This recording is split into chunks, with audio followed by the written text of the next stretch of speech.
bahas. Oke, kita masuk lagi ke bab berikutnya. Judulnya itu apa bekal Anda?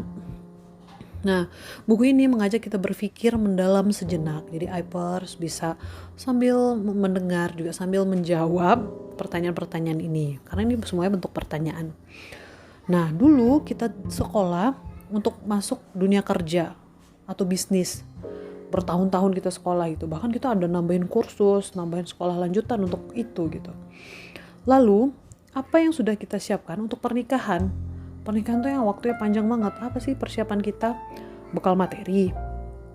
Oke, bekal materinya ada. Bekal non materinya? Sudah mempersiapkan bekalnya? Seberapa seriuskah kita mempersiapkan bekal pernikahan itu? Udah cukup belum?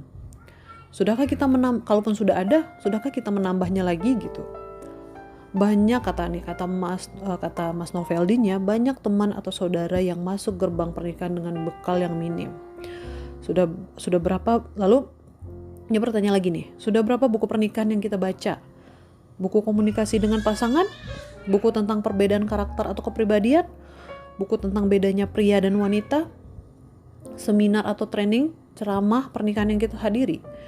Terus punyakah kita tempat bertanya tentang pernikahan yang qualified, orangnya yang benar-benar bisa kita percaya, yang ilmunya memang mumpuni gitu. Oke, itu bisa Ipers jawab sendiri, bisa direnungkan sendiri juga. Nah, kita masuk lagi ke bab berikutnya, itu mengenai sebuah rahasia. Jadi ada di buku ini tuh ada istilah diamond of love. Jadi kayak kalau misalnya pernikahan tuh diibaratkan sebuah diamond apa ya bahasa Indonesianya, permata ya, apa sih, pokoknya diamond gitu ya, kebayangnya diamond kayak gimana. Nah, jadi diamond itu nanti kirimin ke WA fotonya. Nah, jadi di diamond itu masing-masing sudutnya itu mewakili apa yang harusnya kita punya di dalam pernikahan. Yang pertama itu tujuan, yang kedua itu knowledge dan skill. Jadi nggak cuman pengetahuan, skillnya perlu. Jadi kan kalau pengetahuan tuh teorinya gitu ya, kalau skill itu gimana cara mengaplikasikan si pengetahuan tadi. Lalu ada mindset, ada komitmen, dan ada berserah. Nah, kalau seperti kita tahu kan, untuk menghasilkan suatu diamond yang bagus itu kan butuh proses yang sangat panjang, ada proses potong asah. Nah, begitu juga dengan rumah tangga. Kalau mau jadi rumah tangga yang seperti diamond, seperti berlian, kita juga siap untuk dipotong dan diasah. Dipotong yang jelek-jeleknya kita, lalu diasah yang bagus-bagusnya kita gitu. Memang sangat menyakitkan dan sangat tidak mudah. Nah, pertanyaannya, siapkah kita untuk dipotong dan diasah? Lalu siapkah kita untuk memiliki pernikahan yang solid, indah, dan berkilauan? Dan siapkah kita untuk menjalani prosesnya? Oke, itu kan dari diamond itu akan kita bahas satu persatu. Nah, kita mulai dari bab tujuan. Nah, di bab tujuan itu, tiap rumah tangga pasti memiliki tujuan yang berbeda. Namun, sebagai muslim, pasti muara dari tujuan kita adalah Allah. Kebahagiaan hakiki dari Allah, damai, tenang, kayak yang ada dibahas di Sakinah Mawaddah Warahmah itu kan gitu. Nah, sekarang tanyakan pada diri kita masing-masing, kita sudah punya bayangan tentang keluarga bahagia itu sendiri nggak gitu? Nah, nanti silakan Ipers jawab, dan kalau mau tahu detailnya dibaca aja di bukunya, oke? Nah, untuk bab berikutnya, tadi kan udah dari diamond tadi, tujuannya udah kita bahas, lanjut kita pindah ke mindset. Nah, mindset itu kalau didefinisikan adalah cara kita memandang sesuatu yang akan mempengaruhi cara kita bersikap gitu. Nah, jadi itu kan mindset kan, pola pikir gitu.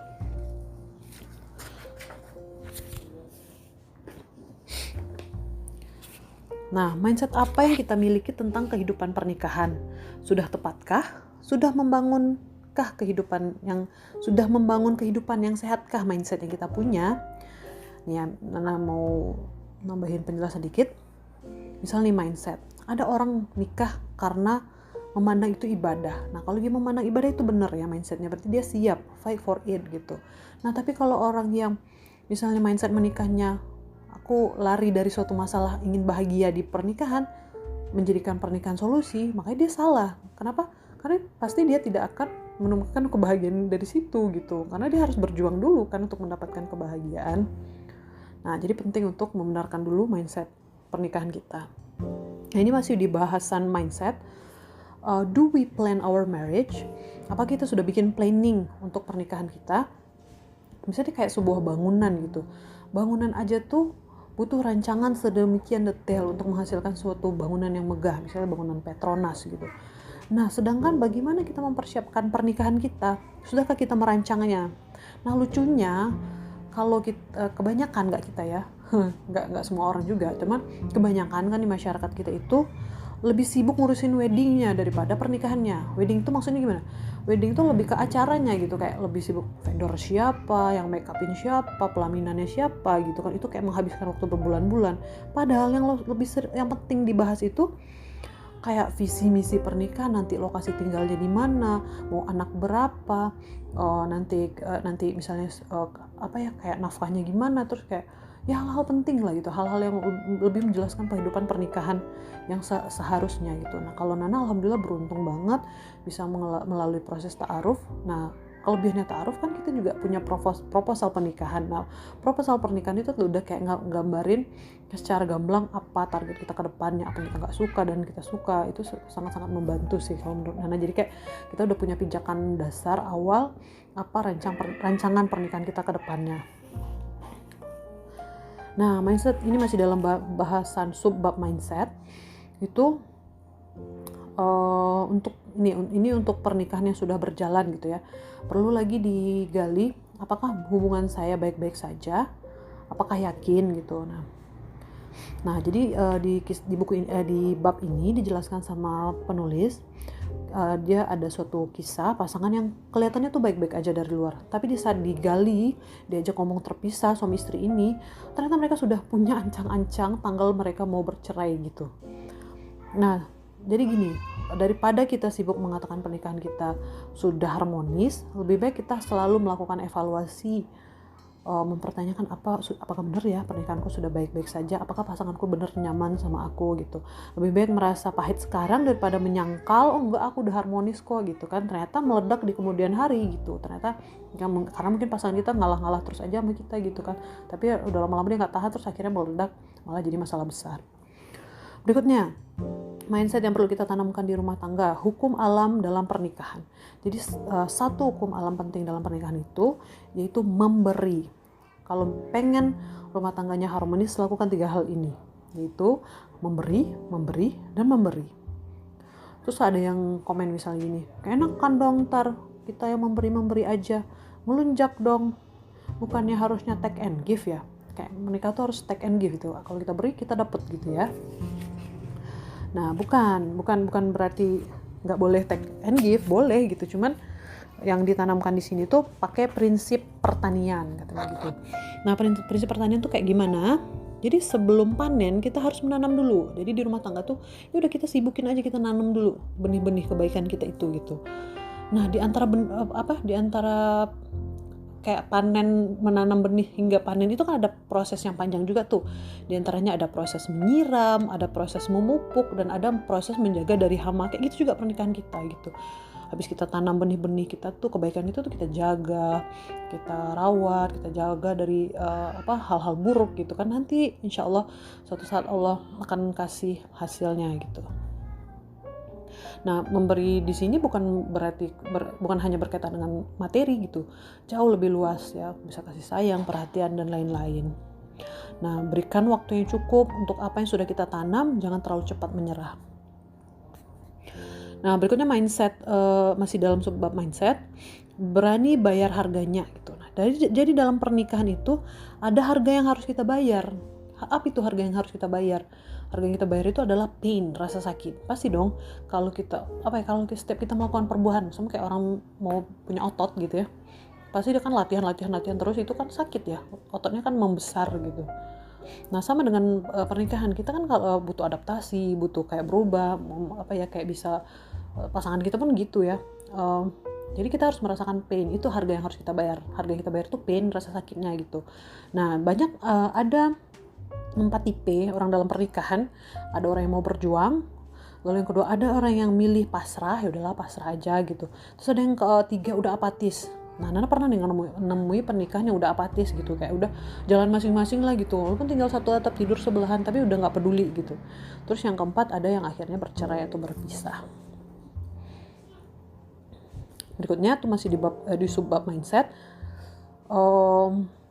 Ada tuh sering kita disuruh milih gitu, pilih bahagia atau ego. Nah, kalau di sini Pak Novel itu menekankan banget buang jauh-jauh ego itu, karena tidak bisa berjalan kedua-duanya. Kalau mau bahagia ya pilih bahagia, kalau mau pilih ego ya ego gitu, nggak bisa jalan dua-dua. Aku pengen bahagia tapi aku nggak mau nurunin egoku gitu, itu nggak bisa banget, karena ego berdasarkan penelitian sudah banyak menghancurkan rumah tangga orang. Berikutnya, subbab berikutnya, sudah adilkah saya? Nah, ini menarik banget nih, ini sering banget ini jadi awal masalah gitu ya, sudah adilkan saya. Ini kalau disuruh tanya gitu, mana yang lebih penting, karir atau keluarga gitu, pasti kita jawabnya keluarga gitu kan. Tapi lucunya di keseharian kita banyak energi sisa yang kita berikan untuk keluarga kita gitu. Misalnya nih kalau yang bekerja di bagian pelayanan publik gitu ya, harusnya kan keramah tamahan kita dengan klien atau dengan masyarakat itu keluarga kita yang lebih berhak untuk mendapatkan itu, bukannya keluarga kita dapat sisa-sisanya gitu. Oke, lanjut ke subbab berikutnya. Masih di bab mindset ya. It takes two to tango. Jadi kan Hypers pasti tahu ya, itu tango dance gitu, tari tango itu kan nggak mungkin sendiri yang joget-joget gitu kan, dia emang tari yang dilakukan berpasangan. Nah, jadi dalam rumah tangga itu kalau misalnya muncul suatu masalah, misalnya nauzubillah ya, kayak kemungkinan ada pasangan gitu yang nauzubillah berselingkuh gitu, itu pasti mau nggak mau ada sedikit, mau banyak mau sedikit, ada andil kita dalam memicu masalah itu. Banyak tuh ya kasus-kasus, pernah Nana dengar suatu itu ceramah kayaknya kalau nggak salah, tentang seorang bos yang akhirnya berselingkuh dengan sekretarisnya. Nah, itu kisahnya kayak gini. Si istrinya bos ini wanita karir yang sangat sibuk, super sibuk, dan memang mungkin egonya kita kan kadang ada ya perempuan yang merasa sudah tinggi jabatannya tuh egonya tuh mulai muncul gitu, nggak pernah mau bertanya sama suami, pokoknya kewamnya suami tuh agak hilang gitu kan. Nah, bedanya si sekretaris ini lagi punya masalah sama suaminya, dicurhatlah ke si bos ini gitu.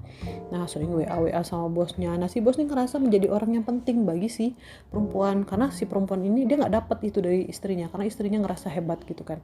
Nah, sedangkan si perempuan ini, Pak gimana ya Pak saya mau bertanya dong Pak, ini saya ada masalah ini dengan suami saya. Jadi kan kesannya tuh kayak merendah. Jadi si bos ini merasa menjadi orang penting, dibutuhkan. Nah, dari situ deket-deket akhirnya terjadilah perselingkuhan itu gitu.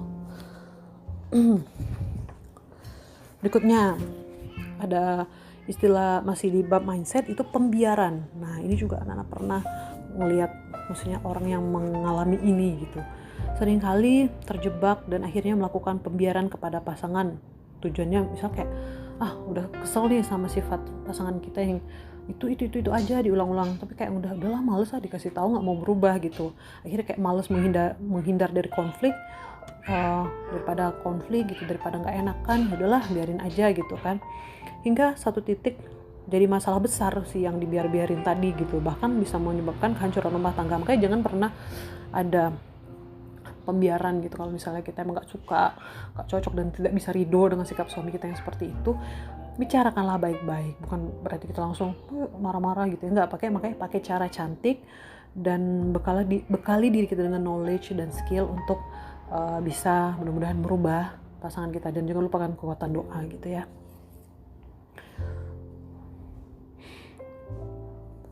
Oke.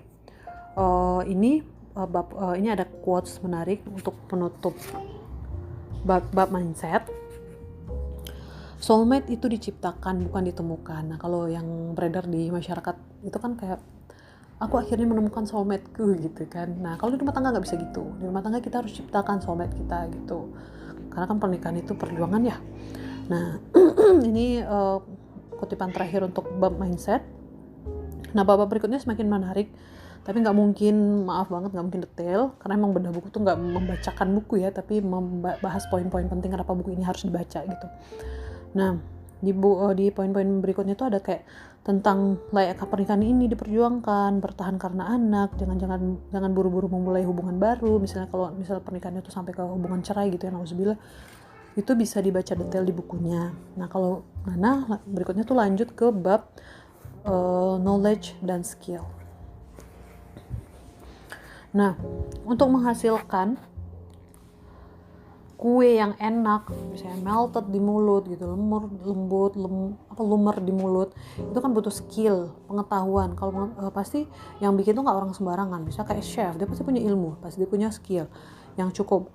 Nah apalagi kalau untuk membangun sebuah rumah tangga gitu kan, untuk bikin kue aja orang kayak gitu banget gitu, mempelajari skill bikin kue seperti itu gitu. Nah apalagi untuk rumah tangga, kalau kita mau keluarga kita harmonis, langgeng, berkelimpahan, ya kita harus punya knowledge yang cukup dan skill yang selalu kita asah agar agar rumah tangga kita bisa jadi harmonis gitu. Nah yang paling penting itu sebenarnya yang selalu dijaga itu komunikasi ya. Kalau di IP kita kenal komunikasi produktif gitu. Nah karena komunikasi itulah yang menjadi awal terbentuknya hubungan yang sehat.